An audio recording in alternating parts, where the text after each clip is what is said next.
નમસ્કાર મિત્રો આજે તમારી સમક્ષ સિંહ રાશિના જાતકો માટે રાહુ કેતુનું જે રાશિ પરિવર્તન થઈ ચૂક્યું છે 18 મે થી તમારા જીવનમાં શું પરિવર્તન આવશે, શું આપણે સાવધાની રાખવી જોઈએ, શું ઉપાય કરવા જોઈએ, શું લાભ થશે, સવિસ્તાર સાથે તમારી સમક્ષ ચર્ચા કરવા જઈ રહ્યો છું। સિંહ રાશિ છે તો આ વિડીયો સંપૂર્ણપણે જરૂર સાંભળજો। રાહુ ને કેતુ છે એ છાયા ગ્રહ માનવામાં આવે છે। રાહુ અને કેતુ બંનેનો પ્રભાવ આપણા જીવનમાં ખૂબ પડે છે। રાહુ એટલે રાજનીતિ, રાહુ એટલે કૂટનીતિ, રાહુ એટલે જે વિચારીએ તે ન થાય અને જે વિચારીએ એ જ થાય એમ કહી શકાય। એટલે કે આપણા વિચાર શક્તિ પ્રમાણે રાહુની ગતિ ચાલતી નથી। હવે રાહુ છે એ સિંહ રાશિના જાતકો માટે 7મા ભાવમાં છે, કેતુ છે એ પ્રથમ ભાવમાં છે। પ્રથમ ભાવ છે વ્યક્તિના સ્વયં વિચારો છે, વ્યક્તિત્વ છે, અને 7મો ભાવ છે વિવાહનો છે, 7મો ભાવ છે ભાગીદારીનો છે, 7મો ભાવ છે દૈનિક વેપારનો છે। સવિસ્તાર સાથે આપણે ચર્ચા કરશું। સાથે રાજનીતિ સાથે જે વ્યક્તિ જોડાયેલા છે તેના માટે રાહુ સિંહ રાશિના જાતકો માટે શું ફળ આપશે। સૌથી પહેલા આપણે ચર્ચા કરીએ 7મા ભાવની। 7મો ભાવ એટલે વિવાહનો ભાવ, જ્યાં રાહુ આવવાથી આપણે ખૂબ મોટી સાવધાની રાખવી પડશે। શા માટે? તો વિવાહિક જીવનની અંદર અવિશ્વાસ ઉત્પન્ન ન થાય, શંકાઓ ન થાય, અને શંકાઓ થવાથી જીવનની અંદર વિવાદ વધે છે। વિવાદથી ખૂબ મોટું નુકસાન થાય છે।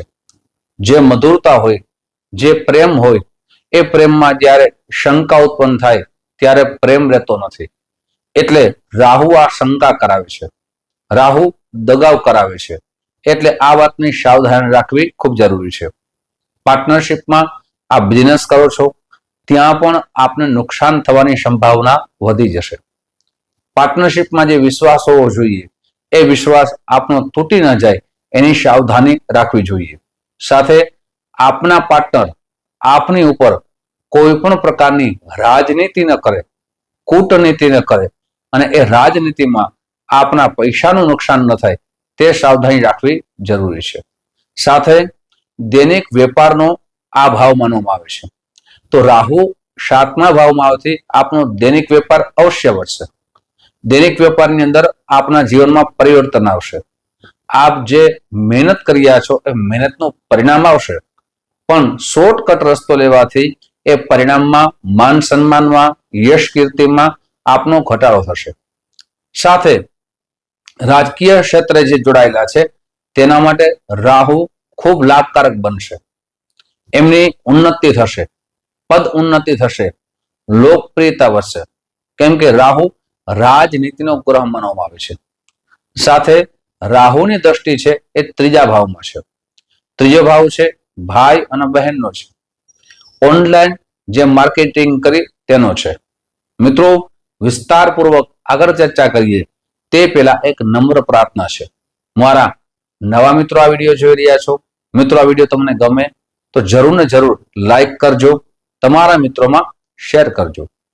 સાથે મિત્રો તમારો જન્મકુંડલી વિશે આપને જાણવું હોય તો અહીં નંબર દેવામાં આવ્યા છે, આ નંબરમાં સંપર્ક સાધી શકો છો। શા માટે મિત્રો? રાહુ જ્યારે કોઈ પણ વ્યક્તિ ધનવાન હોય અને રાહુની અશુભ સ્થિતિ થાય ત્યારે એ ધનવાન હોવા છતાં રંક બની જાય છે, પણ એ જ રાહુની જો દ્રષ્ટિ થાય તો એ રંકમાંથી રાજા પણ બની જાય છે। આપની જન્મકુંડલી વિશે કયા યોગ અશુભ થાય છે, કયા યોગ શુભ થાય છે, આપને જાણવું હોય તો નંબર દેવામાં આવ્યા છે। જ્યોતિષનો સમય સવારે 10 વાગ્યાથી લઈ અને બપોરના 1 વાગ્યા સુધી છે, સાંજે 5 વાગ્યાથી લઈ અને રાત્રે 9 વાગ્યા સુધી છે। આપની પાસે જન્મ તારીખ ન હોય, જન્મ સમય ન હોય, જન્મ સ્થળનું નામ ન હોય તો આપની પ્રશ્ન કુંડલીથી આપને બતાવવામાં આવશે, પણ તે ફોનમાં થઈ શકે નહીં, એટલે રૂબરૂ ફોન કરીને આવવાનું રહેશે। મિત્રો હવે વાત કરીએ ખાસ કરીને જે 3જા ભાવની, રાહુની દ્રષ્ટિ 3જા ભાવમાં પડે છે। એટલે કે એમ કહી શકાય કે આપના ભાઈ અને બહેનો વચ્ચે મોટા વિવાદ ના થાય તેની સાવધાની રાખજો. પણ આપણે લાભ કઈ વાતનો થવાનો છે? આપ ઓનલાઈન કોઈ પણ બિઝનેસ કરો છો, માર્કેટિંગ કરો છો, તો ત્યાં આપને લાભ થવાનો છે. સાથે કોઈ પણ મીડિયા ક્ષેત્રમાં જોડાયેલા છો તો ત્યાં આપની પદ ઉન્નતિ થવાની છે. જેમ કે કોઈ ફેસબુકના માધ્યમથી કોઈ બિઝનેસ કરતા હોય, કોઈ યુટ્યુબના માધ્યમથી બિઝનેસ કરતા હોય, કોઈ મીડિયા પત્રકાર ક્ષેત્રે જોડાયેલા હોય, સાથે મીડિયાની અંદર આપ કોઈ પત્રકાર હો તો આપને લાભ થવાની સંભાવના ખૂબ સારી છે. સાથે આપને નેતા જે ઉન્નતિ કરવાની મેં ચર્ચા કરી, આપની વાણી ઉપર કંટ્રોલ રાખવો ખૂબ જરૂરી છે. આ વાણી ઉપર કંટ્રોલ રાખશો તો લોકપ્રિયતા અવશ્ય વધશે. હવે વાત કરીએ કેતુના પ્રથમ ભાવની. રાહુ છે જેમ દગો આપે છે, નુકસાન પહોંચાડે છે, એમ કેતુ દયાવાન માનવામાં આવે છે. આપના વ્યક્તિના વિચારોનું પરિવર્તન આવશે. આપ સાહસ કરશો, આપની અંદર ધાર્મિક વિચારો આવશે. સાથે આપને ધાર્મિક વિચારો સાથે નિરાશા પણ વિચાર આવી શકે. નિરાશા આપને કરવાની નથી.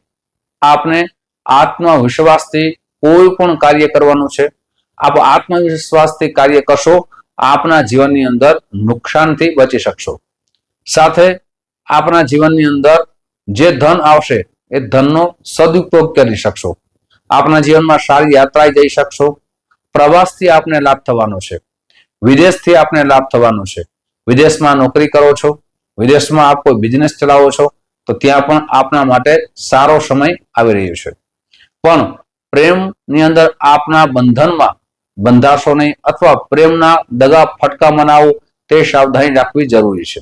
હવે આપને શું ઉપાય કરવા જોઈએ જેનાથી કુપ્રભાવ રાહુનો અને કેતુનો બચી શકો? સૌથી પહેલા પ્રતિ દિવસ પક્ષીઓને ચણ નાખો, જેમની અંદર 5 વસ્તુ મિક્સ કરીને અવશ્ય આ પક્ષીઓને નાખો.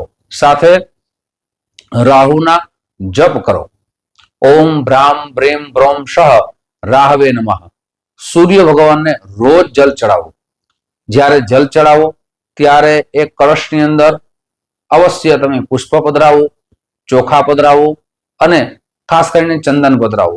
પણ જ્યારે જલ આપો ત્યારે નીચે કોઈ પાત્ર રાખો અને ભગવાનને જલ આપો. એ જલ ઉપર આપના પગ ચરણ ન પડવા જોઈએ, જેનાથી અપરાધી બની. સાથે રવિવારના દિવસે આદિત્ય સ્તોત્રનો પાઠ અવશ્ય સાંભળો. રવિવારના દિવસે આપની યથાશક્તિ લાલ વસ્તુનું દાન કરો. આ રીતે કરશો અને સાથે આપની જન્મ કુંડળીમાં કોઈ પણ પ્રકારના રાહુથી લગતા દોષ આવતા હોય તો નિવારણ કરાવો. મિત્રો, આવી જાણકારી તમારી સમક્ષ મૂકતો રહીશ. આપ જે પ્રેમ આપો છો એ પ્રેમ બદલ આપ સૌનો હૃદયથી ખૂબ ખૂબ આભાર વ્યક્ત કરું છું. ફરીથી મળશું. જય શ્રી કૃષ્ણ. મહાદેવ.